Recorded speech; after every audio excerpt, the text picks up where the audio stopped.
Hi everyone, welcome to this edition of Addington News, brought to you out of Spectators Bar and Bistro. Before we get into some of the stuff that we need to get across, Darren, there's been a lot of rain about, so tell me, how's the track cope with that, given the amount of racing we've had here in the last 6 weeks? We've had a lot of rain, like everyone. We've had more rain in July than obviously we've ever had in Christchurch, and of course we've had that much rain on the track. It's been more than that day that we all want to forget, Jules Day, when we it was had about 80 mils, a downpour. yeah.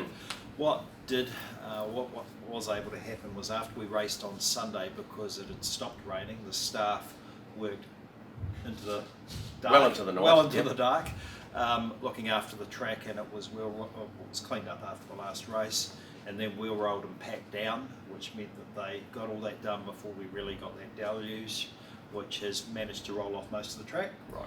It's wet, Yep. as anyone would expect it to be, but it stopped raining here as we record this on Wednesday morning. The staff are on the track, grooming the track now, have applied 6 loads of top onto the track, which will provide them with some dry product to work with, and we're very confident that it will race really well, and based on the forecast, touch wood, we should be good to go. And I think that's one of the attributes of the team here that look after the track. They do know what they're doing. You still have to have the weather to play its part. If it had rained on Sunday when they were trying to do that, it wouldn't have been ideal, but we'll be okay for this week and for the big meeting on Sunday as well. Yeah, just reflecting on last week, it's always very much sought after, the Darren De Philippi Memorial, 27th running of that, big full field again. And Sarah O'Reilly made it back-to-back with a mare that's done some great things for the Borkoskis. Yeah, the Bloss, she's won 130k now, just handled impeccably by Sarah. And of course Brent Borkoski's done a great job with the mare. She's won 12 races, I think now. That's right. And we're going to leave you with that video at the end of this program, but very pleased to be able to host that on course, pleased for the family, pleased to be able to recognise Darren again, and really pleased with the conduct of all of the junior drivers and how they take to it, how they get around the family, how they presented themselves in the winning owners bar. Really good stuff, and a lot of them doing a really good job, particularly with their social media. Yep. Well, the word respect comes to mind, because they showed the family and Darren the respect that he certainly deserves. Right, cup time is a beckoning. Tickets are being snapped up pretty quickly, aren't they? Especially Hospo wise. Yeah, so Hospo, as we touched on last week, on sale. Everything else will go on sale on the 1st of September.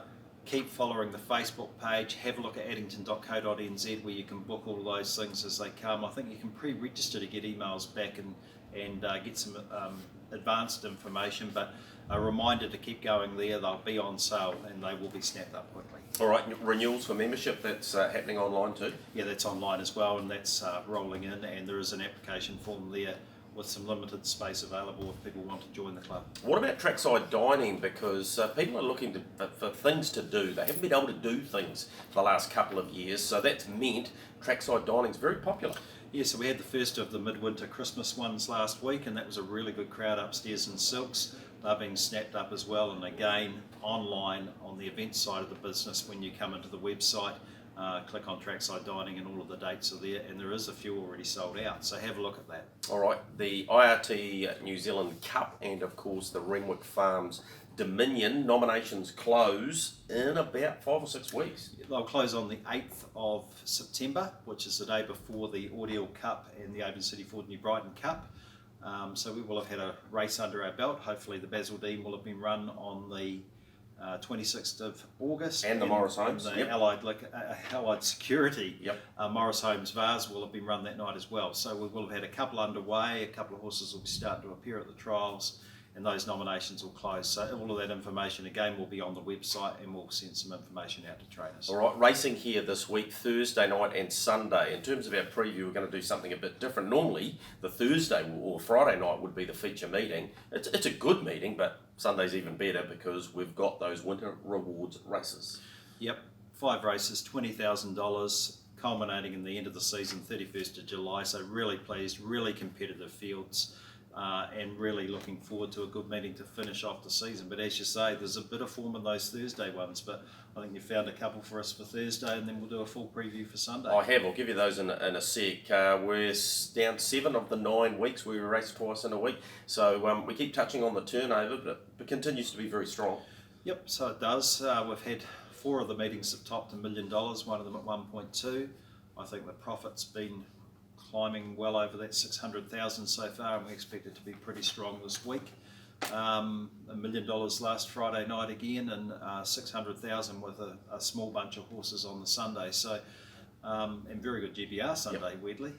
So, you know, look, really pleased. I think that we've done a good job. The whole team's done a good job as far as looking after this winter period on behalf of the industry. I think everyone's looking forward to spring in their steps, some feature racing here, some country racing around some of the grass tracks, and I think that's what we all look forward to. But based on the weather lately, I think a lot of people would be happy to be close to home and undercover. Yep, absolutely they will be.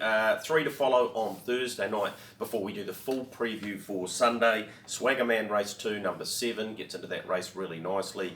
I'm expecting a pretty big run from it. Don Maro's a horse, race 4, number 7, that could go all the way through to at least high middle grade, maybe even further. He's got a huge motor, so that's race 4, number 7. And Resolve, I don't think she's had all favours this time, and yes, it's a good trotting race. P-Nean back in the bite, I reckon it's a great chance. Race 2, 7, race 4, 7, race 8, 2. Multi those up, I don't think you'll be too far away, Darren, but we need to get into a full preview for Sunday.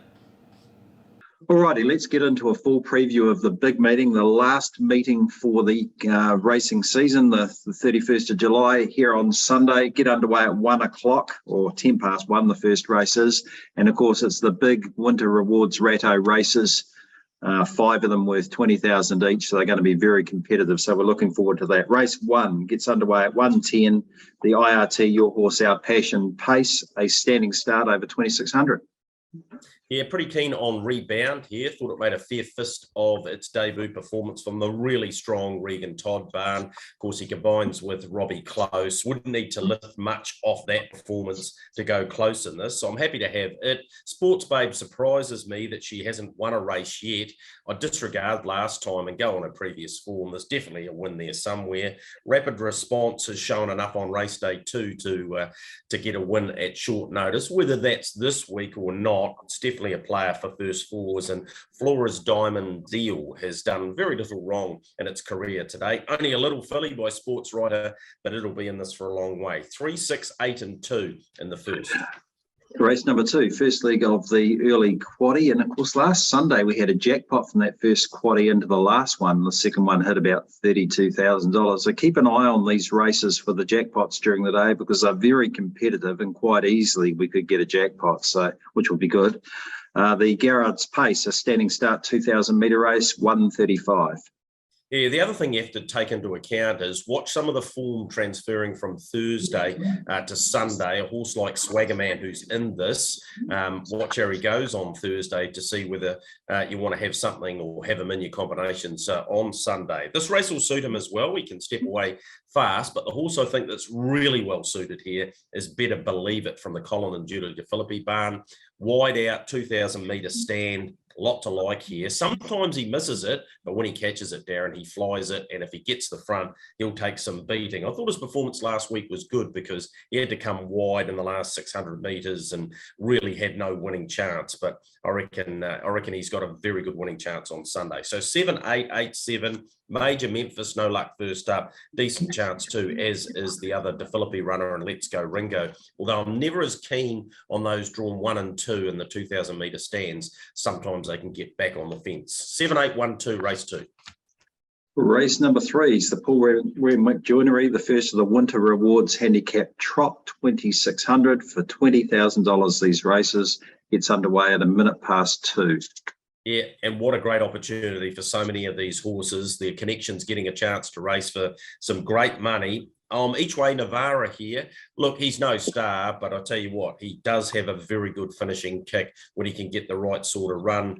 He's won more races than most in this field, and therefore he's got to be a great chance to win it. So I'm happy to be each way 15 over Winberg Watch.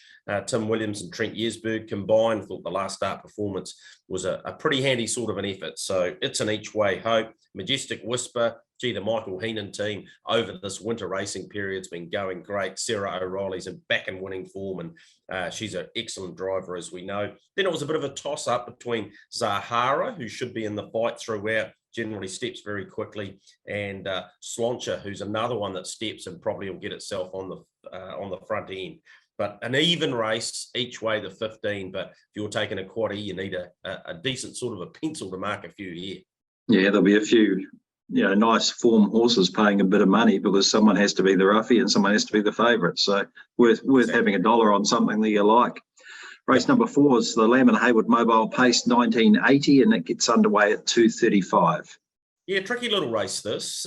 Terra Eyes did enough for me fresh up to suggest that he will be a lot harder to beat this time. That was a strong late move in behind, move it on over. So, yep, from barrier 1 with Blair Orange for Graham Court, like its chances. Andrew Stewart and Robbie Close combined with Sister Bliss, has a bit of breeding this one, has a bit of trial form too, including a last start trial victory. Pembroke's Princess for Ben Hope, he trains and drives this mare by Sweet Lou. Give her a chance, even though she's drawn wide out, she can get off the gate very quickly. And Trouble Supreme again, the Heenan team has been ultra consistent lately and is a first fall player. 1, 6, 7 and 8. There's a few chances in that. Again, it's not going to be an easy leg of the quaddie, but I'll go the 1, Terra Eyes on top.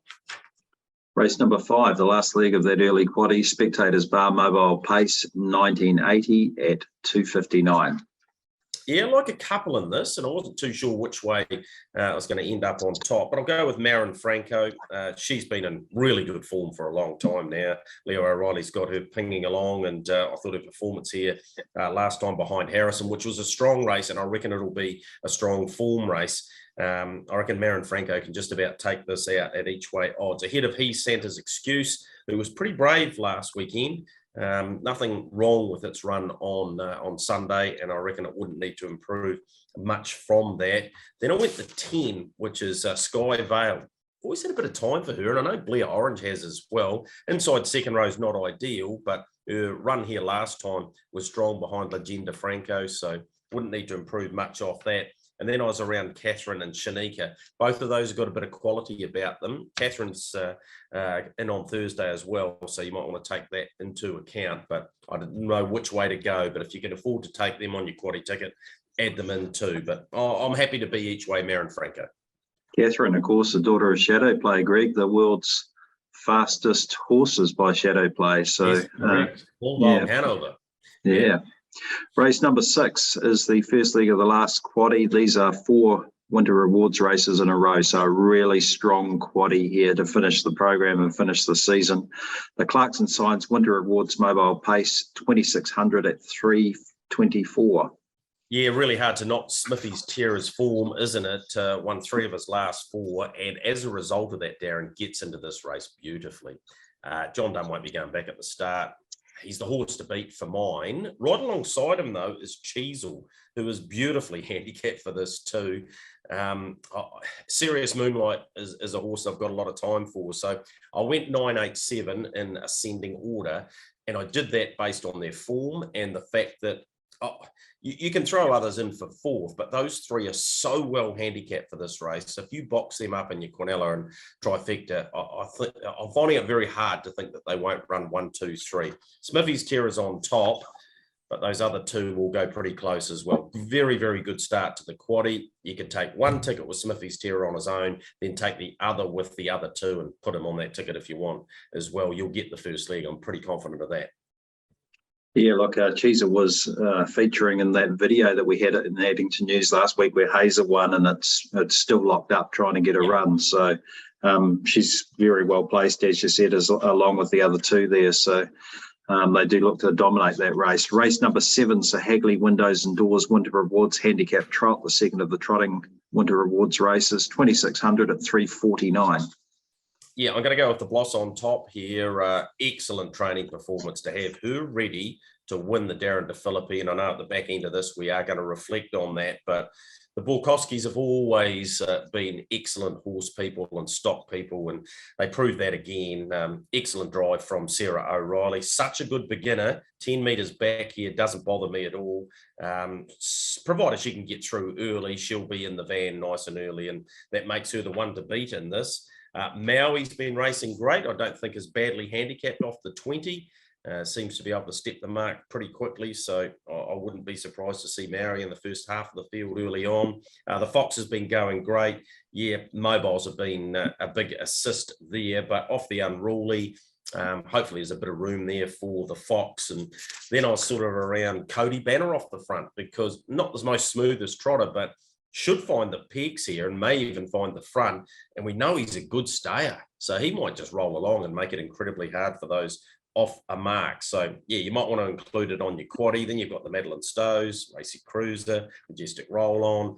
It's a race in Bright Glow's another one that you'd expect these horses to be put into. It's particularly with the good money, Darren. A deep trotting race, race number 7.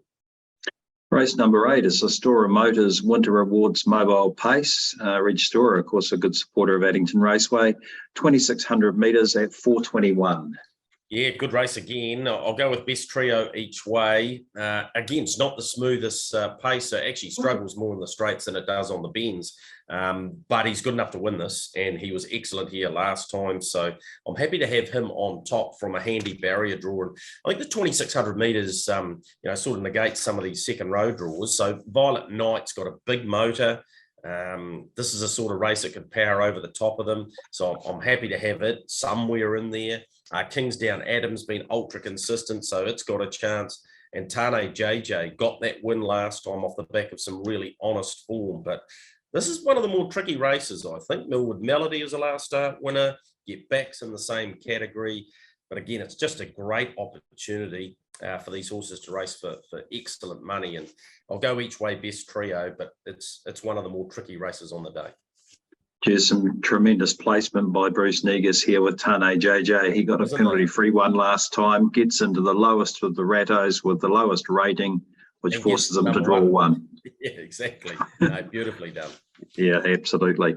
The last on the card, as it generally is the First Direct Taxis Winter Rewards Mobile 2,600, last race of the season, and we get underway at 4:46. Look, it does sound like a broken record. This is tricky, and it really is. It's not going to be an easy race. Mosdale Mac doesn't win out of turn, but he can win this. If things play his way, I think he's got as much ability as any in the race. So I'm happy to have Mosdale Mac on an each-way basis. The Hornets surprise me, but it's racing great. And this is what this series is all about, getting horses confident, giving them opportunities. And then they come to a race like this and they go around for 20 grand. So the Hornet, King Arthur are in that category as well, as is Victor Bravo, who I've made him my third selection because I think that it's a definite each way chance. Last start performance was against Harrison. I've already mentioned the strength. I reckon that race will provide punters. And then Rock and Roll Diva is another one that's won 2 of her last 5 and is in terrific form. I'll go each way 10 from 4, 8 and 12 to complete the day. But the horse we're going to have a look at in the video is indicative of what the handicapping system at this time of year in particular is all about.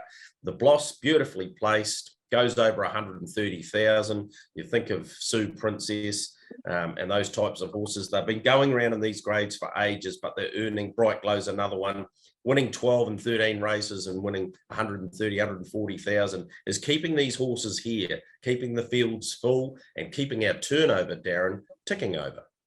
Yeah, look, absolutely. As you say, it won the Darren De Philippi. It's a photo of the team behind me from the winning owners bar, the Brecon winning owners bar last Friday, and they should all be very proud of the way they handled themselves. The presentation was great. It's a race that's sought after. It's really indoctored into the calendar and the minds of these young drivers, and we're very proud of how they handled themselves and what we're able to do to recognise Darren De Philippi again this year. But as you say, we're going to leave you with one of those brilliant stand-start horses that's just done a great job for the Bukowskis in the Bloss. Have a good day on Sunday. Spectators open after the last race, and hopefully you're back a winner.